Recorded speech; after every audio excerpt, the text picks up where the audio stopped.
سلام دوستان، به جلسه نهم آموزش فرانسه با ادیتور ادو خوش اومدید. ممنون که ویدیو رو آنلاین نگاه میکنید و وقتی که فکر میکنید براتون مفیده لایک میکنید تا به افراد بیشتر فارسی زبانی که به این آموزش ها احتیاج دارن یوتیوب رو نشون بده که جمع آموزش ما بیشتر و بیشتر بشه. ادامه میدیم ویدیوی خودمون رو با دکومان H. دکومان H, l'avis du petit futé sur. Petit futé, ça, qu'est-ce que ça veut dire? Bon, alors, c'est une édition. یک انتشاراته. میبینید؟ petit futé. و یه جور انتشاراته که راجع به voyage et l'aspect touristique de voyage مینویسه. و حالا این بار پرداخته به سفر به نیس. سفر به نیس. Escapade dans les Alpes du Sud. خب سفرنامه ما از زبان انتشارات لوی نظر لوی du petit futé sur در مورد نیس. Le cours Saleya célèbre avenue de Nice. Comme vous voyez, c'est une avenue, c'est une rue célèbre à Nice. یک avenue، یک خیابون مشهور و به نام در نیس که بهش میگن Le cours Saleya. bon، بریم این سفرنامه رو بخونیم. Tous les chemins. Alors, avant de commencer à lire, قبل از اینکه بخونم بچه‌ها یعنی خوندن لکتور یعنی خوانش یکی از مهمترین قسمت‌های یک زبانه. بنابراین فکر نکنید که معنیشو بدونید کافیه، بلکه باید تمرین کنید که اونو بتونید روی خوندن هر متنی هم همونقدر متریز داشته باشید، یعنی کنترل داشته باشید. بنابراین این قضیه رو اصلاً دست کم نگیرید. Tous les chemins mènent à Rome et dans le vieux Nice, ils mènent au cours Saleya. Écrivait le niçois Louis Nucera. Ce cours est très pittoresque, lieu incontournable dans une visite de Nice. Il est l'âme de la vieille ville et son point de convergence. Entouré de boutiques, de bars et de restaurants, il est constamment animé dès 6 heures du matin jusqu'à tard dans la nuit toute l'année. Du mardi au dimanche, il accueille le traditionnel marché avec ses étals de fruits, avec ses étals de légumes, sans oublier l'incontournable marché aux fleurs. Le lundi, c'est le jour des antiquaires et autres brocanteurs. On y trouve des objets plus ou moins rares de toutes les époques. Après cette balade, vous pourrez également éveiller vos papilles avec les spécialités locales, fougasse, soca, graissant et autres pissaladières. Le soir, la vue sur la colline du château illuminé est féerique.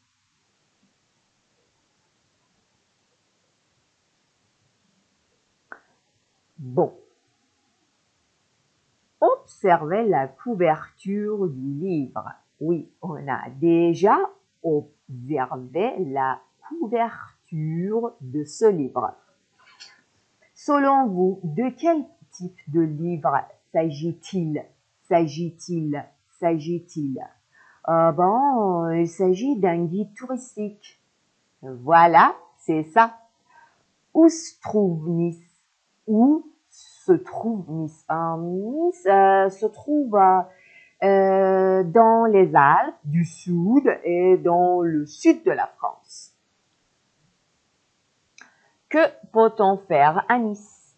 Que peut-on, peut-on, peut-on, peut-on? In inversione sujet et verbe. Excusez-moi. این انورسیون سوژه ورب یه مقدار سطح زبان بالاتر داره.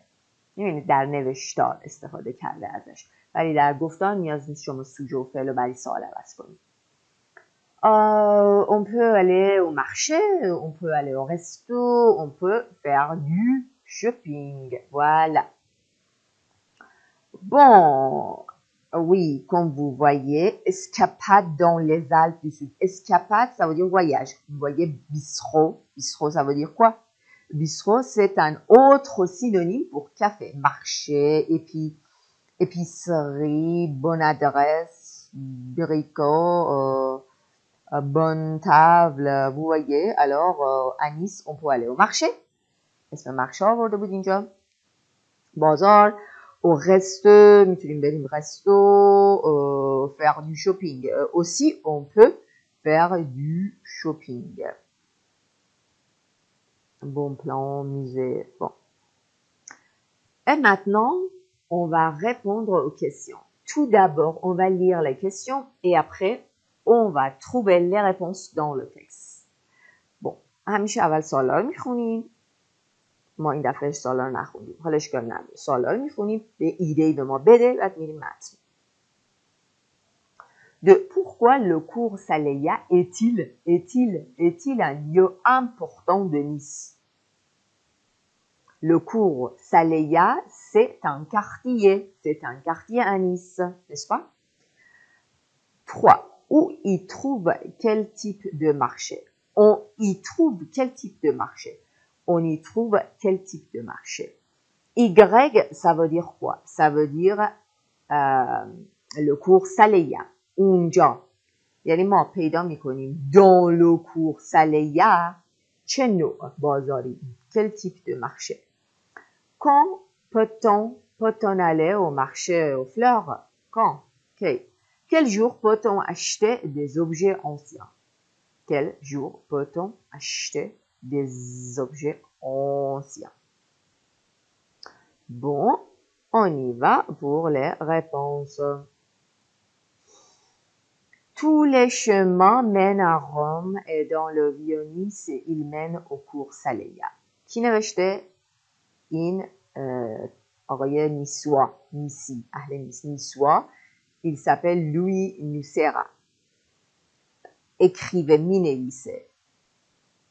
Parfait. همه راه ها شما ها ختم میشن میشن به روم و توی محله قدیمی نیس که اسم یک کختی است شومن ها یعنی ایل من او کور سله یعنی همه جاده ها همه مسیرها همه شما ها من او کور سله ختم میشن منتهی میشن به اینجا. اینجا خیلی مهم و پر رفت آمده. Ce cours est très pittoresque. Ce cours یعنی این راه، این جاده، این جریان. Ce cours خیلی pittoresque یعنی خیلی impressionnant. C'est très spectaculaire. Spectaculaire. Pittoresque, ça veut dire spectaculaire. چشم نوازه. lieu incontournable. Inoubliable. یعنی یک مکانی است که incontournable. Inévitable. نمیتونی اجتناب کنی ازش. Incontournable. Lieu incontournable. Lieu incontournable. Lieu incontournable. Dans une visite de Nice, il est l'âme de la vieille ville. Il est l'âme, ça veut dire روح شهر قدیمیه de la vieille ville et son point de convergence. و نقطه اتصالش. نقطه این که همه چی به اون میرسه. نقطه این همه چی به اون میگراید. convergence. point de convergence. یعنی همه چی در اون مرکز جمع میشه. همه چی اونجا هست. point de convergence. Oh là, attends. Bon.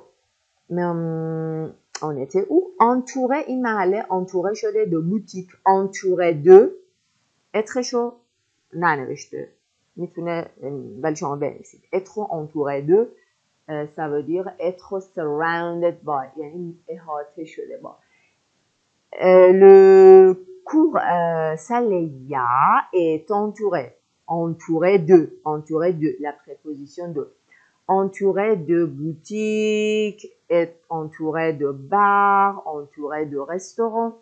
Il est constamment animé. Il est animé, ça veut dire il y a toujours beaucoup de gens, il y a beaucoup de personnes dans ce cours, dans ce quartier.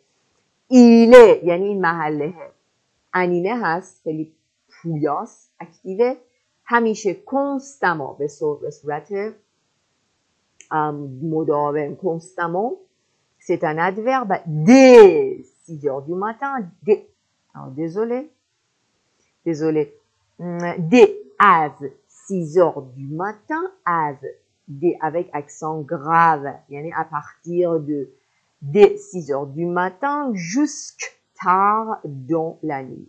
Dès 6 heures du matin jusqu'à tard dans la nuit. Dès 6 heures du matin jusqu'à tard dans la nuit. Toute l'année. Du mardi au dimanche. Du mardi au dimanche. Az blabla ta. Dimanche az seshanbe ta. Yeshanbe. Il accueille le traditionnel marché avec ses étals de fruits et de légumes, sans oublier l'incontournable marché aux fleurs. Il, ici, ça veut dire le cours Saleya. Il accueille. Accueille, ça veut dire recevoir. Recevoir. Recevoir, ça veut dire receive mikone. Recevoir mikone. Il reçoit. Il accueille. Accueille. شما مهمونه تو accueille میکنی. Il accueille مثلا کانادا یک کشوری است که accueille میکنه مهاجرها رو. Accueillir. Il accueille le traditionnel marché. Marché, ça veut dire bazar. Une sorte de bazar. یه نوع بازاره. میگه marché traditionnel رو میاد پذیراست از سه‌شنبه تا شنبه.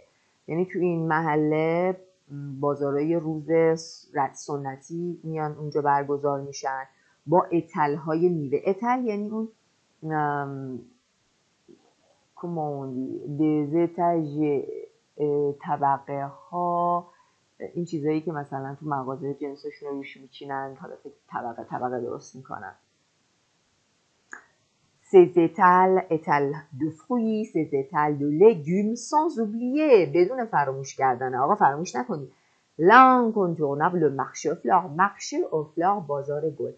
Incontournable. On ne peut pas oublier. On ne peut pas oublier. Inévitable. C'est inévitable. Inevitable.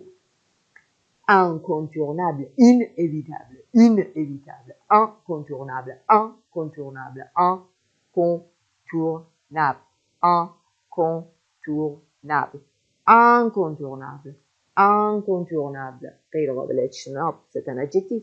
Incontournable marché aux fleurs. Le lundi, c'est le jour des antiquaires. C'est le jour des antiquaires et autres brocanteurs. روز آنتیک، کسایی که توی کار آنتیکن و سمساری ها، brocanteurs. On y trouve, ça veut dire dans ce quartier, on y trouve des objets plus ou moins, more or less, plus ou moins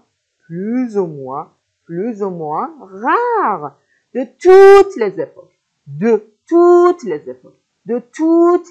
از همه اپوک ها و زمان ها. Après cette balade, après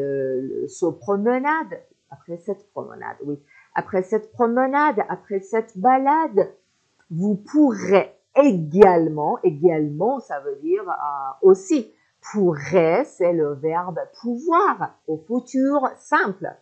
Vous pouvez éveiller vos papilles. Éveiller vos papilles, ça veut dire مزه کنید، goûter کنید. Vous pouvez éveiller, یعنی تقویت کنید کوزای چشایی تو. éveiller vos papilles یعنی تست کنید، مزه کنید.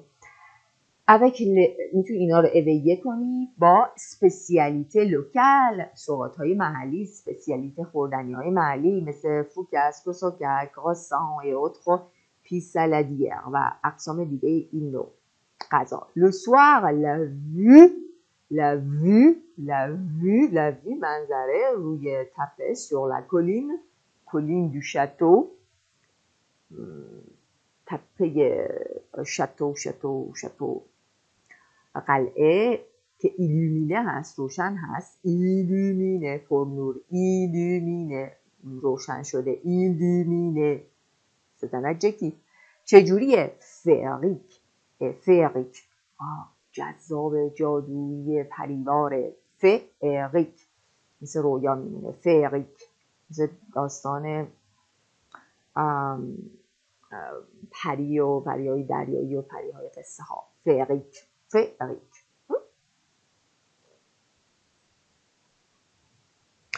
Bon, alors vous voyez les réponses de la lecture ici. اینجا نوشتم، اینجا اینا هم که براتون چون نمیخوام وقت ویدیو خیلی بیش از این طولانی شه، بنابراین اینجا یه پاس کن، اینا رو نگاه کن، آنالیز کن، عمیق شو توش و اینا رو. pittoresque, incontournable, animé, rare, illuminé et féerique. Production écrite, rédiger la vie du petit futé. rédiger ça veut dire écrire. نظر این انتشارات و این گید توریستی رو راجع به کختیه پیتورسک دو وتروویل، اون کختیه اسپکتاکولر چشم نواز شهر شما چیه، اونو برای من به صورت نظر خودتو بنویس برام با استفاده از وکابولرهایی که اونجا خوندی. میتونی از همون ساختارها، میتونی که نه خیلی خوبه از اون ساختارهای نیست استفاده کنی برای کختیه پیتورسک شهرت. Et la production orale. Vous avez passé un week-end à Nice. Téléphonez à votre ami pour lui raconter votre séjour. Pour lui raconter. Raconter, ça veut dire quoi? Pour lui raconter votre séjour. Raconter le séjour. یعنی séjour تو، اقامت تو raconter کنی، براش تعریف کنی. Qu'est-ce que t'as fait? Qu'est-ce que t'as mangé? Qu'est-ce que t'as vu? D'accord? Tu vas raconter votre séjour. En fait, vous allez raconter votre séjour. Bon? Et ça, c'est un modèle pour vous. مدلش هم که بیست. حالا document I. Mon selfie souvenir.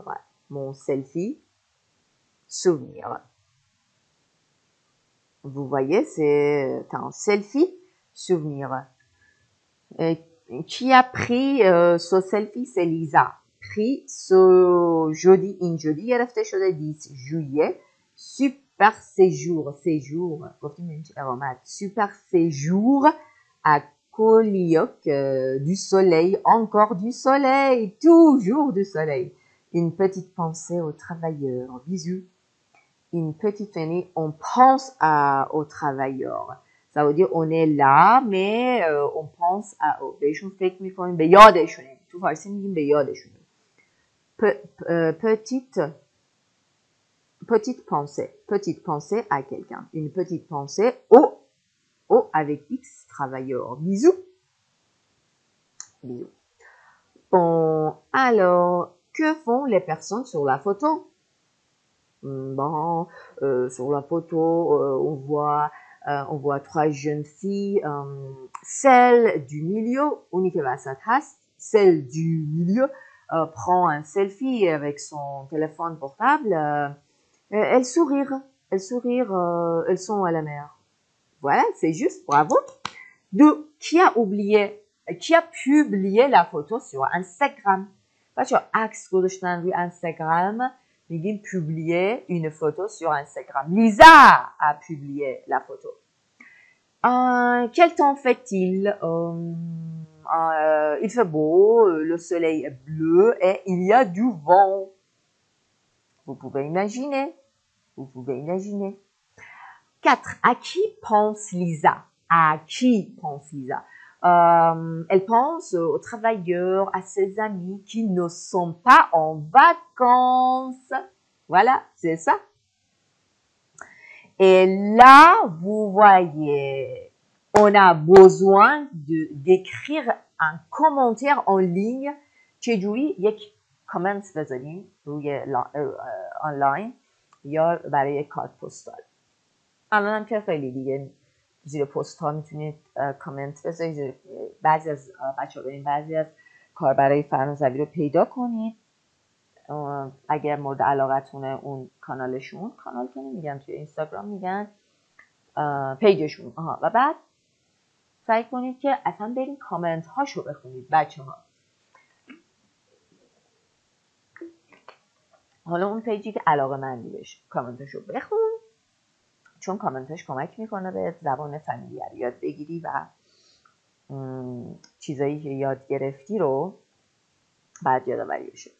خب چجوری کامنت بذاریم؟ une petite pensée de une petite pensée، دوباره همون قضیه یعنی به یادتیم une petite pensée، یه فکر کوچولو. super séjour à la mer، یعنی سژور خوبی داشته باشی. اینجا بچه‌ها میگیم داشته باشی ولی نیازی نیستش که ورب داشته باشی در فرانسه. این فرمول میتونی استفاده کنی. super séjour à la mer، super séjour à la neige، petite pause au resto en haut des pistes.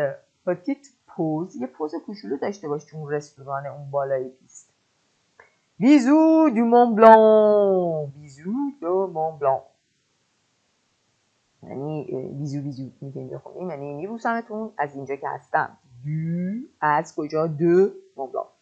salut aux travailleurs، ارادت به salut aux travailleurs، یعنی به فکرتونیم salut à quelqu'un. saluer اینجا saluer بوده.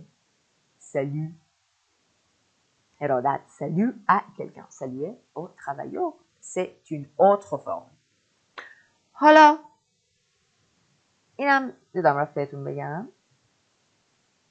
Exercice 5, production écrite. Et maintenant, vous êtes en vacances. Vous publiez un selfie accompagné d'un texte sur le réseau social de votre choix. Vous racontez vos activités, vos impressions, un moment agréable. این حتما سوالیه که بچه سوالای این کتاب سوالای دلف و الان خب اینجا برای دلفه. یعنی سوالاش نمونه‌ساز و ساختاش برای کسایی خیلی خیلی مناسبه که میخواد عمیق بخونم. خب کسی که میخواد عمیق بخونه و خودش رو توی چالش های بیشتری شاید قرار بده، خب دلف و درد هستش دیگه. کلا ساختار این کتاب، قسمت های تکالیفش مثل پروداکشن اوغلا کریتش یه جوری ساخته شده برای کسایی خوبه که یعنی خیلی خیلی نوش جونیشونه که میخوان دلف یا درد. اینجا هم گفته که vous racontez vos activités, vos impressions، یعنی حالتون رو un moment agréable quand vous avez un séjour, d'accord? Et là, c'est un modèle, un selfie pris à Dakar avec le copain du festival américain fait pendant une pause café. این عکسه گرفته شده با اینا در طول این پاز کافه، این کموندی تی تایم یا کافه تایم. حالا فرانسهش میشه پوز کافه، پوز کافه، پوز کافه. après un atelier percussion. percussion یعنی درام زدن. بعد از یک آتلیه، یک دوره آتلیه، یعنی مثل کارگاه میده. بعد از یک آتلیه چی در زمینه موسیقی دیگه percussion زد درام. Super séjour culturel. Nous avons déjà vu plein de concerts et demain départ. Harkat pour Saint-Louis pour la fête du fanal.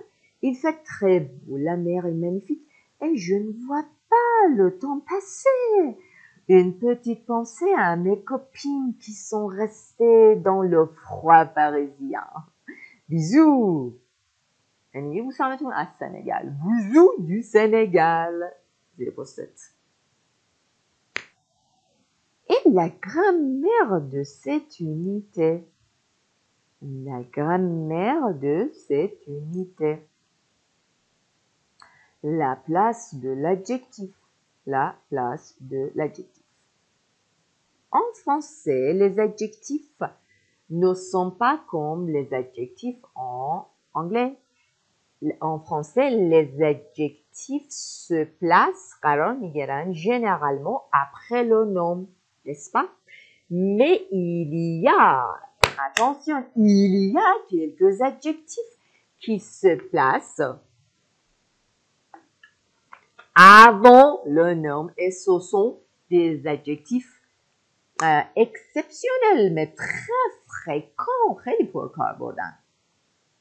Par exemple, ces adjectifs se placent avant le nom. باقی adjectif و غیر اینا نمیتونم 100% بگم ولی عموما اونایی دیگه بعد میان. مثل کدوم قبل میان؟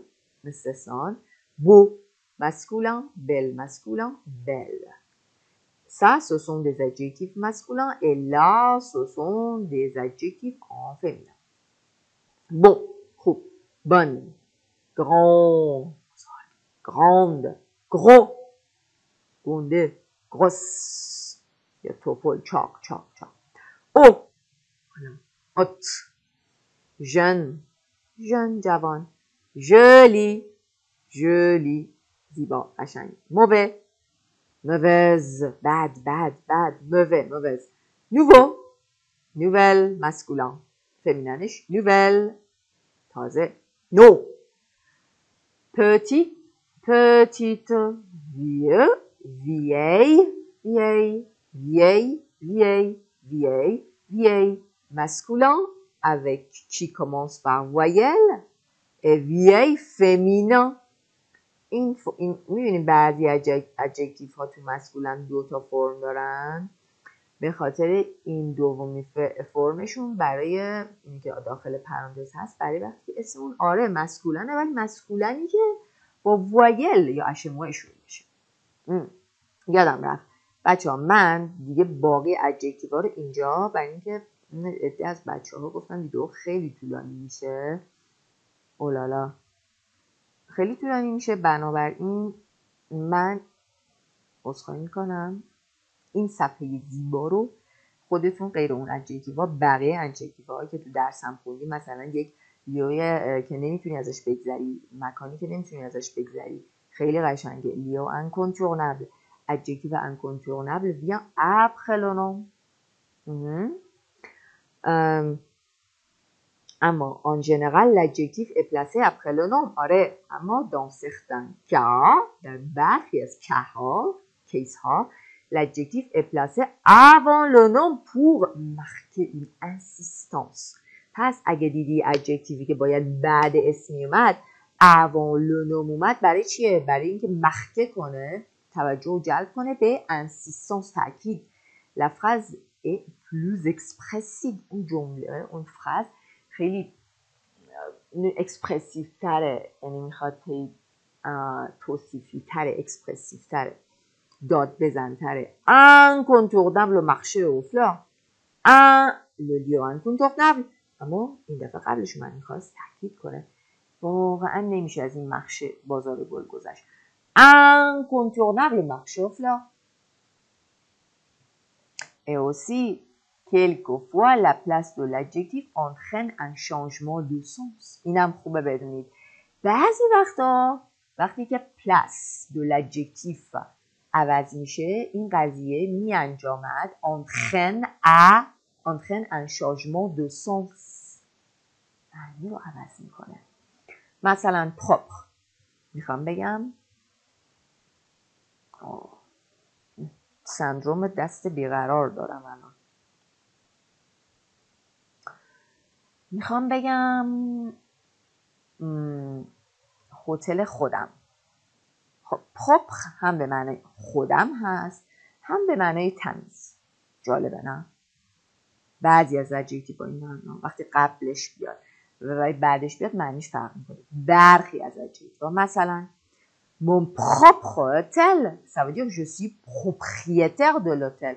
خونه من, ma propre maison, ma propre fille, دختر من, ma propre mère, mon propre copain, propre مسکولن فمیننش یکی هست، یعنی دوست خودم، تعلق داره به خودم، خونه خودم. و یا هتل تمیز، خونه تمیز، un hôtel propre, une maison propre. Ah, regarde, c'est une maison propre, ah, ou c'est un hôtel propre, un hôtel qui n'est pas sale. خب تا اینجا یادداشت کردی. فقط فعلا اینجا پروپرو گفته بچه‌ها که اگه قبل و بعد بیاد معنیش عوض میشه. همین دوتا مثال رو یاد بگیرید. مثال کتاب براتون کافیه. جواب میده فعلا. بعد گفتیم که خب بقیه ادجکتیو هر چی بود، اونایی که غیر اینایی بودش که صفحه اکسپشن ها اگه اومد قبلش، چون میخواد بیشتر اکسپرسیو باشه، میخواد بیشتر گویا باشه، بیشتر بزنه تاکید کنه، انسیسته کنه. و آخرین نکته قشنگ و زیبا، quand l'adjectif devant le nom est au pluriel، adjectif که قبل اسم میاد مثل انگلیسی جمع باشه، ما به جای دی از دو استفاده. اگه قراره مثلا ارتیکل اندفینی استفاده کنیم، دیگه اینجا میشه دو.